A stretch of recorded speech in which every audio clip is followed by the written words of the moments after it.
ወመንፈስ ቅዱስ አሐዱ አምላክ በስመ አብ ወወልድ ወመንፈስ ቅዱስ አሐዱ አምላክ በስመ አብ ወወልድ ወመንፈስ ቅዱስ አሐዱ አምላክ።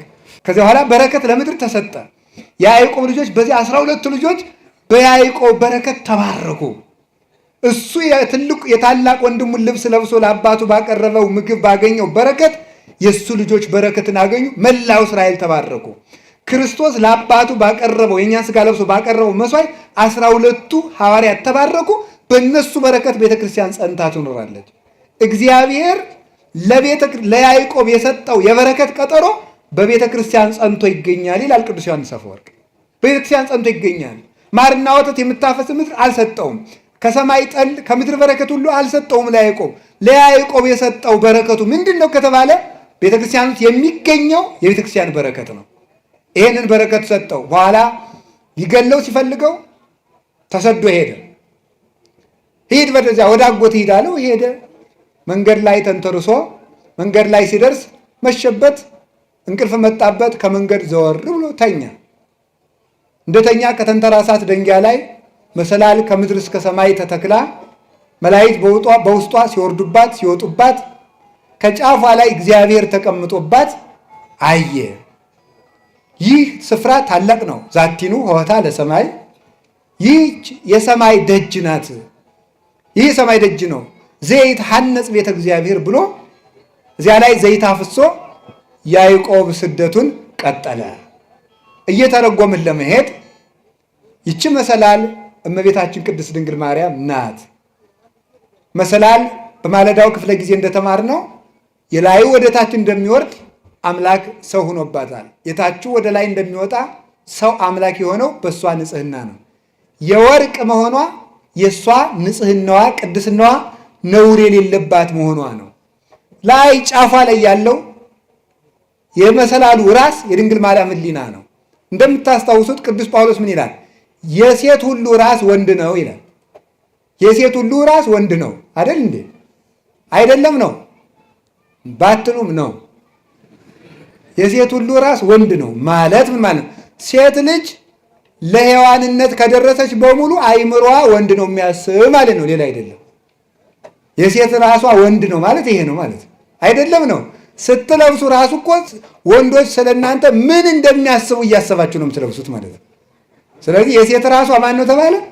ወንድ ነው ነው። ልብስ ሴቶች ጌጥ የሚያበዙት ለዚያ ነው። ምንም ነገር የለው።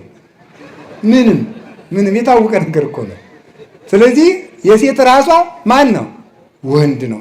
የድንግል ማርያም ራስ ግን እግዚአብሔር ነው ይላል ዮሐንስ ደማስቆ።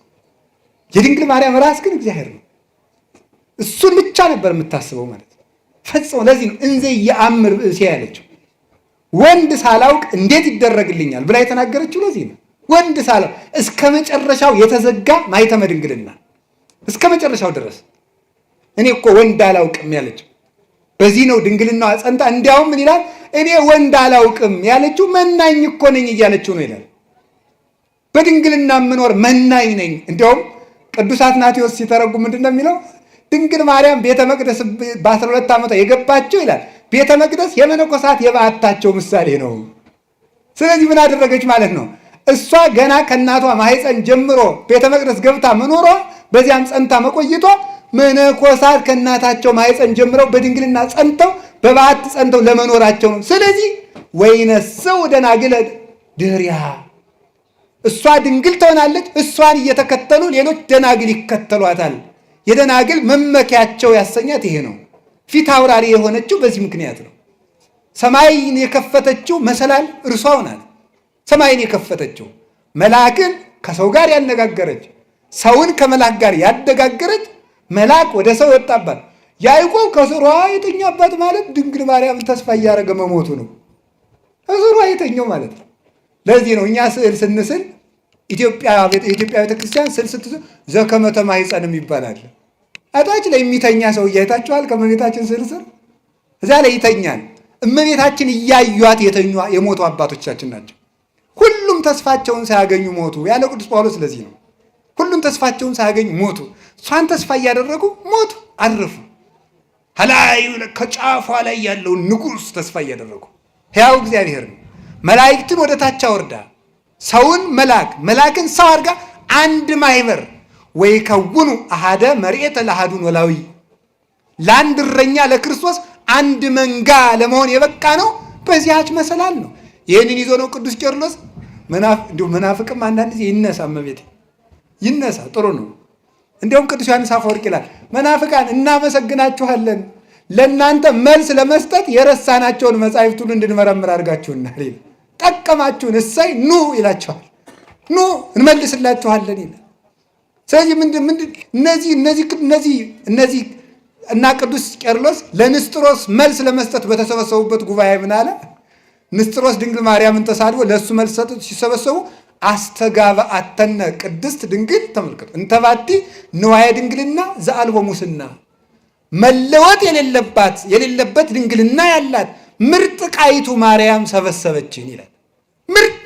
ምርጥ ቃ ይሏችኋል እኮ ውድ ነገር የሚቀመጥበት ነው። እግዚአብሔር ከተቀመጠባት ከድንግል ማርያም በቀር ምርጥ ቃ ማን አለ? ምርጥ ቃይቱ ማርያም አምላክን የያዘች ምርጥ ቃ ውዲቱ ቃ እሷ ናት። በዓለም የማትለወጥ እሷን ነው። ስለዚህ ይህች እመቤታችን የጉባኤያችን እመቤት ናት። ለዚህ ነው ሰላም ለኪ እንዘ ንሰግድ ለኪ ማርያም ምን አስተበቋቂ ማህበረነ ዮም ድንግል ባርኪ ምን ይላል? እዚህ ማህበራችን ባርኪ የማህበር እመቤታችን ናት። የጉባኤ እናት እመቤታችን ናት። ከታች ያዕቆብ አለ፣ ከላይ መልአክ ይወርዳል። ሰውና መልአክ አንድ ላይ እንዲሰበሰብ በቤተልሔም እንዲሰበሰብ ያደረገቻቸው ሰማይ ማርያም ናት። እሷ ናት እመቤታችን። የያዕቆብን ውበት የወደደ ለርስቱ መረጥን ወሐረየነ ሎቱ ለርስቱ ስንወልድ ያዕቆብ ዘአፍቀረ የያዕቆብን ርስት የወደደ ለርስቱ መረጠን አለ። ወስኑሰ ለያዕቆብ ይእቲ ሥጋ ለቅዱስ ያሬድ የያዕቆብን ርስት የወደደ ለርስቱ መረጠን ሲል ቅዱስ ዳዊት ያቺ የያዕቆብ ውበት እኮ ክርስቶስ ከድንግል ማርያም የነሳት ሥጋ ናት አለ። እንዲህ አድርጎ እግዚአብሔር የመረጠን ለርስት የተመረጥንባት አበው ደግሞ ስለዚህ ምን አሉ አባቶቻችን ደግሞ ሌላ የተረጉሙታል። አይ መሰላል ሁለት ነው ያለው እንደዚህና እንደዚህ ያለ ሁለት የቆመ ነገር አለው። እነዚህ ሃይማኖትና ምግባር ናቸው። አማን ላይ ያሉት እርከኖቹ እነ ትሕትና፣ እነ ንጽሕና፣ እነ ቅድስና፣ እነ የዋሃት ናቸው። በዚያ የሚወጡት መላእክት ደግሞ መምህራን ናቸው። ብሉይና ሐዲስ ናቸው ይላሉ። ሁለቱ እነዚህ ብሉይና ሐዲስን ቋሚ እንጨት ያደረጉና እነ ትሕትናን እርከን ያደረጉና እነ ፍቅርን እርከን ያደረጉና እነ ንጽሕናን እርከን ያደረጉና በእመቤታችን ምስጢር ከእግዚአብሔር የምስጢር ባሕር ይቀዱና እንደገና በእሷ መሰላልነት አውርደው ምስጢር የሚቀዱ ሊቃውንት እነዚህ ምን ይባላሉ? የሚወጡ የሚወርዱ መላእክት ይባላሉ። እንድንወጣና እንድንወርድ ያበቃችን ማናት? እመቤታችን። ተመልከቱ፣ ምቅዳህ ዘምስጢር ያላት ቅዱስ ያሬድ ለዚህ ነው። የምስጢር መቅጃ አላት። ተመልከቱ፣ ውሃን በምን ይጠጡታል? በመቅጃ። ውሻ ከሆንክ ደግሞ ተጎንብሰህ ትጠጣለህ። ሰው ከሆንክ ግን በመቅጃ ትጠጣለህ። ድንግል ተጎንብሰው የሚጠጡትን ለጦርነት እንዳትወስዳቸው እኮ ነው ያለው። ራስ የጠጣለው የሚለውን በእጁ ሳይሆን ተጎንብሶ የሚጠጣውን እንዳትወስደው ብሎታል ጌዴዎንን። የምስጢር መቅጃዋ እመቤታችን ናት። ቀድተን የጠጣንባት እግዚአብሔር በእኛ መጠን እንዲገለጥ ያደረገችው እርሷ ናት። ያዕቆብ እንደዚያ ተሰዶ ሄደ። ከሄደበት ሀገር ከጉድጓዱ ደረሰ። ጉድጓዱ ሲደርስ እረኞች ተሰብስበው ለትልቅ 60 ሰዎች 50 ሰዎች የሚያነሱት ድንጋይ የተገጠመ የውሃ ጉድጓድ አገኙ። እረኞች ከፍተው እንዳያጠጡ ጨነቃቸው። ምን ይደረግ? በጎቹ ቁለጨለጫሉ። ከዛ በኋላ ምን አደረገ? ያዕቆብ ለምን አታጠጡም አላቸው። አይ ብቻችን አንችልም አለ። ኃያል ነው ያዕቆብ። ብቻውን ያን ድንጋይ ያነሳና አጠጣላቸው። ይህ ያዕቆብ ኢየሱስ ክርስቶስ ነው። የውሃ ጉድጓድ ቤተ ክርስቲያን ናት። በጎቹ ክርስቶስ እየጠማቸው 5000 ዘመን የተራቡ የአባቶቻችን ነፍሳት ናቸው።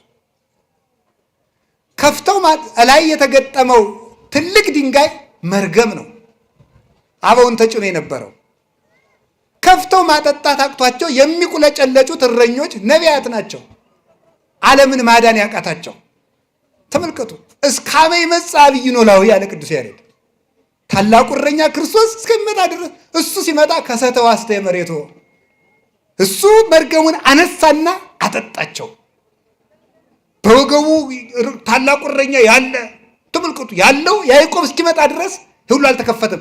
ክርስቶስ እስኪመጣ ድረስ የምህረት ይቅርታ አልተሰጠም። እርግማን በላያችን ላይ ነበር። እርግማናችንን አንከባሎ አያችሁ። ልብ በል ጎበዝ፣ እያስተዋላችሁ ነው። እመቤቴ ይኸውላችሁ የእርግማኑን ድንጋይ ከማንሳቱ በፊት ምን አይቷል? መሰላሏን አይቷል። ክርስቶስ እርግማናችንን አስወገደልን ከማለት በፊት ድንግል ማርያምን መረጣት ማለት ይቀድማል። ለዚህ ነው አባቶቻችን ያዕቆብ ከፍቶ አጠጣ ከማለት በፊት እረኞቹ ይቁለጨለጩ ነበር ማለት ይቀድማል። ይህን ሊቃውንት ብለው ይተረጉሙታል። እንዲህ ብለው ይተረጉሙታል። ምን ብለው? ሰው ይላሉ አባቶች፣ ሰው ከነገረ ክርስቶስ አስቀድሞ ነገረ ማርያምን መማር አለበት፣ ከነገረ ማርያም አስቀድሞ ትንቢተ ነቢያትን መማር አለበት ያሉ ለዚህ ነው። ይህን ያላወቀ ሰው ከክርስቶስ መድረስ ፈጽሞ አይችለው። መሰላሊቱን ሳታይ አጉድጓዱ እንዴት ብለህ ትደርሳለህ? ድንግል ማርያምን ትተህ ያዕቆብ ከከፈተው ጉድጓድ መጠጣት አትችልም። መሰላሏን ሳታይ አይቻልም። ይሄ ቅደም ተከተል የክርስቶስ የሥጋዌ ጎዳና ነው። ከዚያ በኋላ ሄደ። ራሔል እየሮጠች መጣች። ደግሞ አያችሁ፣ ደግሞ ከጉድጓዱ ራሔል እየሮጠች መጣች። አንቺ የማንሽ? እኔማ የላባ ነኝ፣ ወንድሜ ነው ይሄ ሳላት፣ ወንድሜ ነው ይሄ። ከዚያ በኋላ አብሯት ገባ። አብሯት ከገባ በኋላ ራሔልን አጋባኝ አለው። እሺ አለ። ራሔልን አጋባኝ ሲለው እሺ አለና አውቆ ትልቅ እያለ ትንሽ አይዳርም። ታላቂቱ ልያ እንደው መልኳ የዚያን ያህል ነው። እሷን ዳረለት። ኋላ ተዳር ሰርጎ ዓለም ቀለጠ ተብሎ ስትታይ ማናት? ልያ። ታምር እኮ ነው። ራሔልን ብሎ ወዶ ልያ። አይገርማችሁም? እናንተ እንደዚያ ሆናችሁ አታውቁም? በመልክ እኮ አይደለም። ራሔልን ብላችሁ እየለፋችሁ ልያ ናችሁ። በቃ ሁሉ ነገር ማለት ነው። መጨረሻ ላይ መልክ ለፍቶ ለፍቶ ልያ፣ ለፍቶ ለፍቶ ልያ። እንዲሁ ይገርማል እኮ ለፍቶ ለፍቶ ከእግዚአብሔር ውጭ ተለፍቶ ተነግዶ ተነግዶ መጨረሻ ላይ ልያ ነው ሲነጋ ማለት ነው። ሲነጋ ያው ነው። ዛሬ እንዴት ላድርጋ ነው? 7 ዓመት ተገዛልኝ አለ። 7 ዓመት ተገዝቶ ማን ይሰጠዋል? ልያን። ደቆ አይደርስም። 7 ዓመት ተገዝቶ ልያን ከሰጠ በኋላ እንዴት ታደርገኛለህ ሲለው ትልቅ እያለ ትንሽ አይዳር ማለት። እንደገና ደግሞ 7 ዓመት ተገዛና ራሔልን ልጨምርልሃል። እንደገና 7 ዓመት 7 ዓመት ከተገዛ በኋላ በል ደሞዝ ስጠኝና ወደ ሀገሬ ልመለስ ሲለው እንደገና 7 ዓመት። ስንት ዓመት ተገዛ ያዕቆብ? 21 ዓመት ተገዛ። ግን ያዕቆብ ራሔልን ይወዳት ነበርና ለያዕቆብ ጥቂት ቀን ሆነለት ይላል። በያዕቆብ ውበት ምክንያት 21 ዓመት እንደ ቀን ተቆጠረ። ራሔል መንግሥተ ሰማያት ናት ይላሉ ሊቃውንቱ። ስለ መንግሥተ ሰማያት ውበት የብዙ ዓመት መከራ እንደ ጥቂት ቀን ይቆጠራል ይላል። ያዕቆብ መከራውን ያልሰለቸው የሚወዳትን ራሔልን ስለሚያውቅ ነው። ቅዱሳንን መከራ ያልሰለቻቸው የመንግሥተ ሰማያትን ውበት ስለሚያውቁ ነው። ሕማምን ዘለሰዓት ክብረ ወስብሐተ አፈድፊዶ ይገብር ለነ ይላል ቅዱስ ጳውሎስ። ለጥቂት ሰዓት ቅዱስ ጳውሎስ ያን ያህል ዓመት ተሰቃይቶ የጥቂት ሰዓት መከራችን ይለዋል። የጥቂት ሰዓት መከራችን ብዙ ክብርን አብዝቶ ይሰጥናል ይላል። የጥቂት ሰዓት ቅዱስ ቄርሎስ ዘእስክንድርያ ይህን ሲተረጉም ይላል ዓለም ከተፈጠረ ጀምሮ እስከሚጠፋ ድረስ ያለ የሰው ልጅ በሙሉ ዋጋ ሆኖ ቢሰጥ መንግሥተ ሰማያትን ለአንድ ደቂቃ ትክ ብሎ ለማየት እንኳን ዋጋ አይገኝም ይላል። ግን አጋንንትን ያሳፍራቸው ዘንድ ሕያው ቅዱስና መሐሪ እግዚአብሔር ይችን የመሰለች ሀገር በቀዝቃዛ ውሃ ሰጠን ይላል። ቸር ይሉሃል። ይሄ እኮ ነው በእውነቱ ማለት ነው። ቸር በቀዝቃዛ ውሃ መንግሥተ ሰማያትን የሚሰጥ ነጋዴ እግዚአብሔር ብቻ ነው። እግዚአብሔር ብቻ ነው። ከዚያ በኋላ ያዕቆብ ደመወዜን ስጠኝ ሲለው 7 ዓመት ገዝቶ ደግሞ አልሰጥም። እኛም የመንግሥተ ሰማያትን ውበት ገብቶን መከራ እንድንንቅ እግዚአብሔር ይርዳን። ዋይ ሸሸ እያሉ በለቅሶ ላይ ለቅሶ እየጨመሩ አዘኑ። እንግዲህ ያመንነው ሃይማኖት ከዚህ መከራ የማይጠብቀን ከሆነ ማመናችን ስለምንድን ነው? እግዚአብሔር ኃያል ከሆነ በእግዚአብሔር ማመናችን ከመከራ ሊጠብቀን ሲገባ በእግዚአብሔር ስላመንን የምንሞት ከሆነ የሃይማኖት ጥቅሙ ምንድን ነው? እግዚአብሔር ባለጸጋ ከሆነ በማመናችን ልንበለጽግ ሲገባ በማመናችን የምንደህይ ከሆነ፣ በማመናችን ርስት ልንወርስ ሲገባን በማመናችን የምንሰደድ ከሆነ፣ በማመናችን ሙት ልናስነሳ ሲገባን በማመናችን የምንሞት ከሆነ፣ በማመናችን ልንበዛ ሲገባን በማመናችን የምናልቅ ከሆነ እምነት ምን ያደርግልናል ብለው ተስፋ ቆርጠው ነበረ። ስለዚህ ቅዱስ ጳውሎስ ስላንቀላፉት ሰዎች፣ ስላረፉት ሰዎች ተስፋ እንደሌላቸው አታልቅሱ ብሎ ለማጽናናት ልኮላቸዋል። ተስፋ እንደሌላቸው ማለት ምንድን ነው? እንስሳት፣ አራዊት ተስፋ የላቸውም። ፈርሰው በስብሰው ጠፍተው ይቀራሉ። ሰውን ስንቀብረው እንደ እንስሳት ፈርሶ በስብሶ ሊቀር አይደለም። የምንነሳበት ጊዜ አለ። ለእንስሳ፣ ለከብት፣ ለአራዊት ቢሆን የመጨረሻ ሀገሩ መቃብር ነው። የሰው ልጅ ግን ሀገሩ መንግሥተ ሰማያት ነው፣ ሰማይ ነው። መቃብር እርሻ ነው። የሰው ልጅ ዘር ነው። ሲቀበር ይዘራል፣ በክብር ይበቅላል። ክርስቶስ መስለን እነሳለን።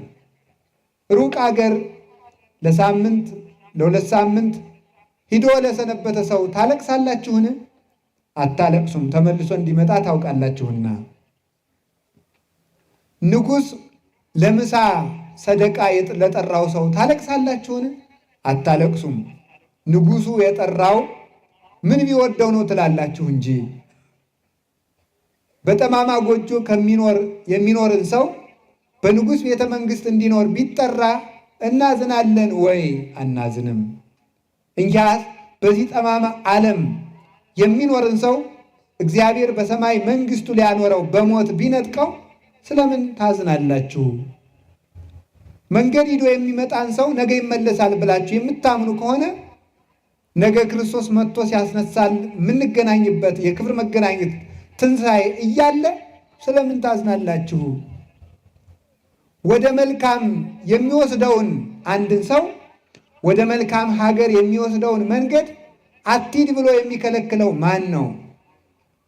ደካማ የነበረ ሰው ወደሚበረታበት፣ ታሞ የነበረ ሰው ወደሚድንበት፣ አጥቶ የነበረ ሰው ወደሚያገኝበት፣ ሲዋረድ የነበረ ወደሚከብርበት ሀገር ሲሄድ ከመንገድ ላይ የሚቆምበት ሰው አለን?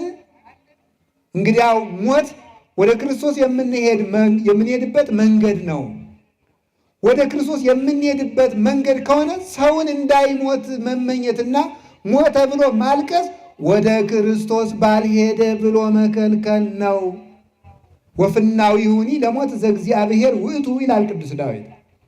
ሞት ወደ እግዚአብሔር የምንሄድበት ጎዳና ነው። ወደ እግዚአብሔር የምንሄድበት ጎዳና ነው፣ መድረሻችን ነው። ለዚህ ነው ቅዱስ አግናጤዎስ ምጥው ለአንበሳ አንበሳ ሊያታግሉት ሃይማኖትህን ካድ አልክድም፣ ሕዝቡን ክርስቶስ ያድናል እያልክ አትስበክ እሰብካለሁ፣ ሊገሉት ሲሉ ለተራቡ አንበሶች ሊጥሉት ሲሉ ምዕመናን ተሰብስበው እባክህ አባታችን፣ እባክህ መምህራችን ቆይና ለጊዜው በእናንተ አምላክ አምናለሁ ብለህ ቆይና እንድታስተምረን፣ እንደገና ደግሞ ሌላ ሀገር ሸሻ ብለህ ቆይተናና ታስተምረናለህ ሲሉት ስለምን ወደ ፈጣሪ ከሚሄድበት መንገድ ላይ ትቆሙብኛላችሁ ነው ያላቸው። ምክንያቱም ወደ ክርስቶስ የሚሄድበት መንገድ ሞት እንደሆነ ያውቃልና። ለተራቡ አንበሶች ሊወረውሩት ባሉ ጊዜ መልካም እንጂ ነው በአንበሱ እኔ ለጌታዬ ለኢየሱስ ክርስቶስ መልካም መገበሪያ ስንዴ ነኝ፣ እንደ ንጹሕ መገበሪያ በአንበሶች ጥርስ ተፈጭቼ ለፈጣሪ ለኢየሱስ ክርስቶስ መስዋዕት ሆኜ እቀርባለሁ። ለፈጣሪ መስዋዕት እንዳልሆን የምትከለክሉኝ ስለምንድን ነው ብሎ እንዳይሞት የሚከለክሉትን እንዲሞት ይከለክላቸው ነበረ። ስለዚህ ሞትን ለምን ነው የምትፈሩት ብሎ ቅዱስ ጳውሎስ በሞቱ ሰዎች ያዘኑትን ለማረጋጋት የተሰሎንቄን መልእክት ላከላቸው። ክርስቲያን ሐዘንም ያውቃል፣ ደስታውንም ያውቃል።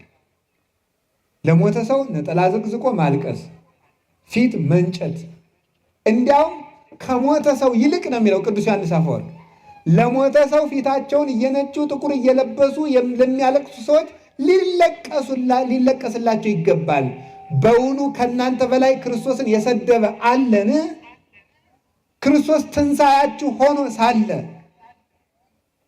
ትንሣኤ እንደሌለ ለሞተ ሰው የምታለቅሱ ከሆነ የክርስቶስን ትንሣኤ ትሰድባላችሁ ነው የሚለው። ስለዚህ በሞተ ሰው እንዳናዝን ለልጁ ቅዱስ ዳዊት ልጁ ሲታመም ሲያዝን ቆይቶ ሞተ ሲሉት ነጩን ለብሶ የተነሳ ማለት ነው። ሞት ወደ ክርስቶስ የምንሄድበት ስለሆነ ሞትን የምንፈራው ስለማናውቀው ነው። ብናውቀው አንፈራው ነበር። ምዕመናን ሞት ምን ያደርጋል? እስኪ ሞት እንዴት ያደርጋል? የሚያውቅ ሰው ካለ ሸልማለሁ። ሞት እንዴት ያደርጋል? ያንቀጠቅጣል? እንዴት ነው የሚያደርገው? አናውቅም። እንደው እኮ ይገርማል እኮ አናውቅም። አሁን እዚህ ውስጥ ዋሻ ቢኖር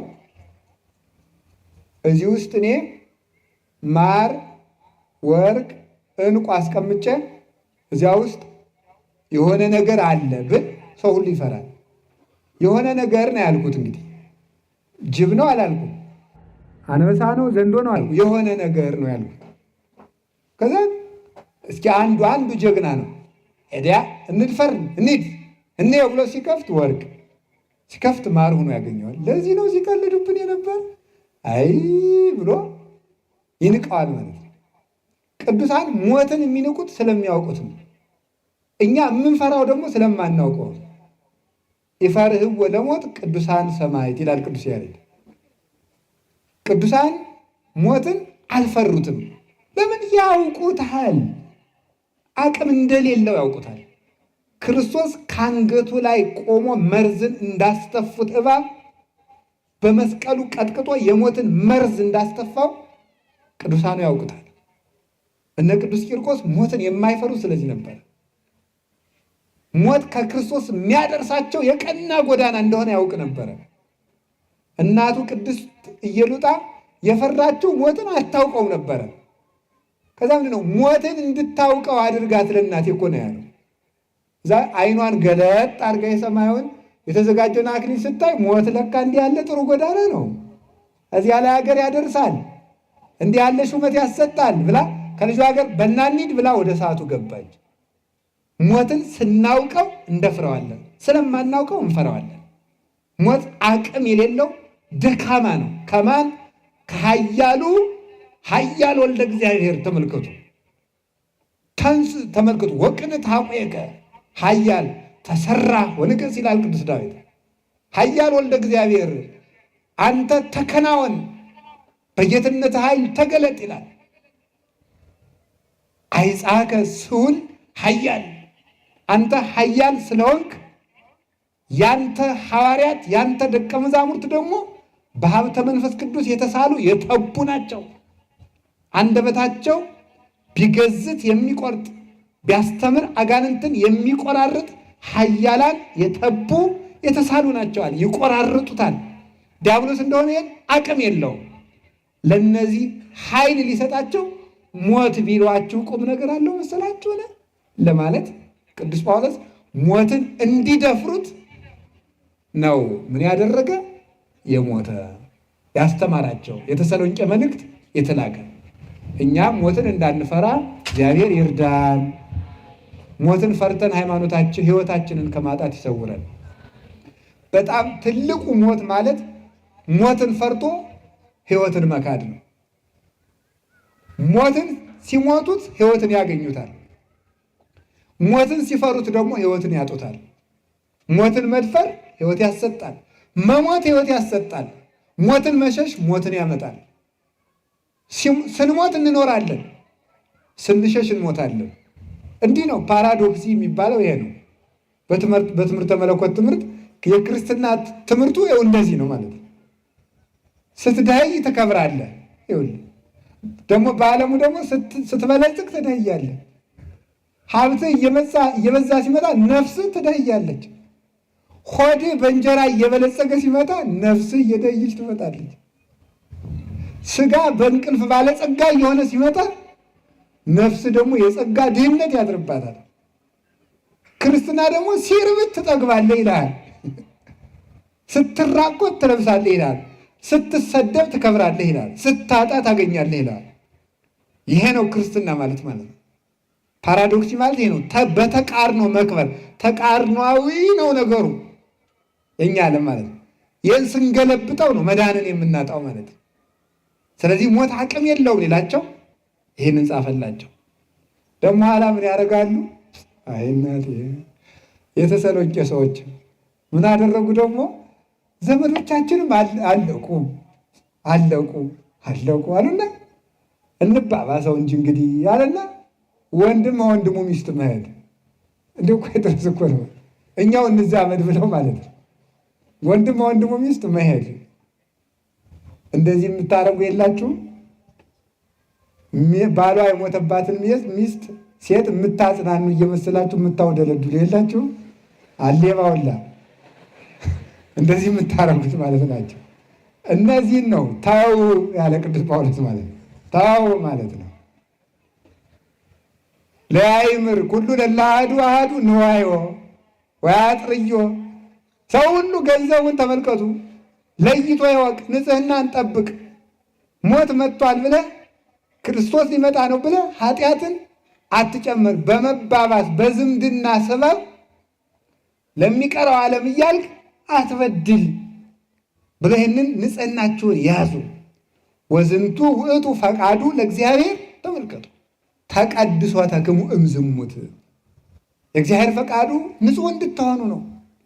ኢትትመን ሰው በዝሙት ከማሕዛብ፣ እንደ አሕዛብ ሃይማኖት እንደሌላቸው ተስፋ እንደሌላቸው አርአያ ክርስቶሳዊ ሀገር ሰማያዊ እንደሌላቸው እንደ እንስሳት ድል አትነሱ። ተስፋ ያላችሁ ሰዎች ናችሁ። ለማልድነው ነገር ለምሞተው ነገር መቼም አንድ ጊዜ ከፍቻለሁ እያላችሁ በርኩሰት ላይ ርኩሰትን አትጨምሩ፣ ተነሱ ለማለት ይሄንን ጽፎላቸዋል።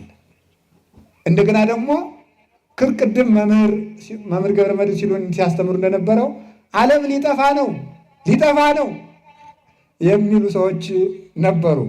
በተሰሎንቄ ከተማ ማለት ነው። ሊጠፋ ነው ሲሉ ሊጠፋ ከሆነማ ሳይቀድመን እንቅደመው ሞት። እንዲሁ እኮ በእውነት ማለት ነው። ሳይቀድመን ሞትን እንቅደመው። የሚቀድሙት በምንድን ነው? በኃጢአት ብለው በኃጢአት ላይ ኃጢአትን መጨመር ጀመሩ። እግዚአብሔር ድግ ደግሞ በዚህ ቀን እመጣለሁ ብሎ አልተናገረም። በዚህ ቀን እመጣለሁ ብሎ አልተናገረም። አይ ጭራሽ ሰሞኑን ሊመጣ ነው ብለው ነው የተናገሩት። ቅዱስ ጳውሎስ ምን አለ? የአመፃ ልጅ ሳይገለጥ ምጽአት አይሆንም። የአመፃ ልጅ ሳይገለጥ ሐሳዊ መሲህ ሳይመጣ አውሬው ሳይመጣ ምጽአት አይሆንም። ስለዚህ የሚያታልሏችሁ ውሸታቸውን ነው። ተጠንቅቃችሁ ክርስትናችሁን ስሩ ብሎ ይህንን ለማስተማር ላካቸው። እግዚአብሔር በጣም ቸር አምላክ ነው። የሚመጣበትን ቀንና ዓለምን የሚያሳልፍበትን ቀን ያልነገረን ለምን ይመስላችኋል? ያልነገረን ለምንድን ነው? ብናውቀው ኑሮ ተመልከቱ፣ የቀኑን ቁጥር እንደዘገየ ካወቅን አይ ገና ነው እያል እንጃጃላለን። እንደፈጠነ ደግሞ ካወቅን ደግሞ ፈዘን ደግዘ ደግሞ እንቆማለን። አሁን አንድ ሰው ራቁታችሁን ናችሁ ልብስ ለመለወጥ ለመቀየር እንዳላችሁ እንደቆማችሁ እንደ ድርስ ቢላችሁ የምትጨበጡ ተታታችሁ ቆም አትልም። ክርስቶስ ማክሰኞ ሊመጣ ነው ቢሉ ሰው ፍዝዝ ብሎ ቆም ነው የሚለው። እግዚአብሔር ቸር ስለሆነ እንዳናውቀው ነው ያደረግን ማለት ነው። አሁን ግን ሰው እየመጣ ዓለም ሊያልፍ ነው። እኔም የተሰሎንቄ መልእክት ቅዱስ ጳውሎስ የላከበትን ምክንያት የመረጥኩት ለዚህ ነው። ሁሉም አለበኛ የተሰሎንቄ ሰዎች ያለባቸው እነዚህ ሶስት ችግሮች አሉብን። ተስፋ መቁረጡም አለ። እንዴት ሃይማኖት እንዴት እግዚአብሔር እንዴት አይበቀልም? እንዴት አያጠፋም? እንዴት አይገልም? ጠላቶቻችን እንዴት አይበቀልም? አይበሽቃቸውም? እንዴት ቤተክርስቲያን ሲቃጠል ዝም የሚል? አሁን ደግሞ እኮ እንደ መናፍቃን የዲያብሎስ ተንኮላቸው ማለቂያ እኮ የለም። ታቦቱን ይሰርቁና ታቦት እንግዲያ የሚያድን ከሆነ ሲሰርቁ ዝም የሚል ራሱ ሰርቆ ማለት ነው። እንዲሁ አይደረስ እኮ ነው ማለት ነው። ማለት ራሱ ሰርቆ ጣዖት እንግዲያ ዝም የሚል ይለናል ማለት ነው። በጣም ዲያብሎስ ራሱ ተንኮል ይሰራል፣ ራሱ ተቀድሞ ይጮሃል። እንዲሁ ከዲያብሎስ ተንኮሎች አንዱ የሚያስገርመኝ ሁልጊዜ እንደው ብተርከውም አልጠቅመውም በቅዱስ ሚካኤል ድርሳን ላይ ያለው አንድ ከነ ልጆቹ መልካም ነው የሚኖር ሰው ነበረ። እሱ ሞተ። እናታቸው 3 ልጆች አሉ። በስደት ሀገር ትኖራለች እና ያስቀኑታል። የእነዚህ ሰዎች ክርስትና ያስቀናዋል ዲያብሎስ። ምን ላድርጋለና ቢል አልሆነ አለ።